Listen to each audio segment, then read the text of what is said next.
Hi guys, welcome back to Lucky's world. ఈరోజు మనము పాలకూర పప్పు చేయబోతున్నాము. ఇంట్లోనే ఈజీగా సింపుల్గా పాలకూర పప్పు చేసుకోండి. మీరు కూడా పప్పు తీసుకొని 2-3 టైమ్స్ క్లీన్ చేసుకొని అందులోనే పచ్చిమిర్చి, పాలకూర వేసుకొని కొంచెం పసుపు వేసుకోవాలి. ఆయిల్ వేసుకొని కొంచెం చింతపండు, అల్లం ఎల్లిగడ్డ పేస్ట్ వేసుకొని, అది వీడియోలో మిస్ అయింది ఫ్రెండ్స్, మీరు తప్పకుండా వేసుకోండి. 2-3 విజిల్స్ వచ్చాక మనకు పప్పు ఇలా రెడీ అయిపోతుంది.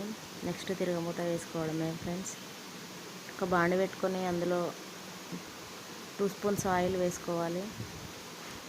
అందులో ఆవాలు జీలకర్ర వేసి కొంచెం ఎల్లిపాయలు కచ్చాపచ్చాగా దంచి వేసుకుంటే చాలా బాగుంటుంది.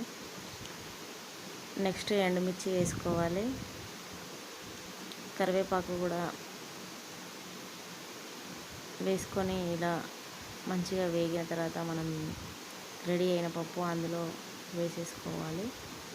మనకు పాలకూర పప్పు రెడీ అయిపోయింది. టేస్టీగా, కమ్మగా. చూడండి, మా పిల్లలకి చాలా బాగా నచ్చింది. సూపర్ ఉందంట.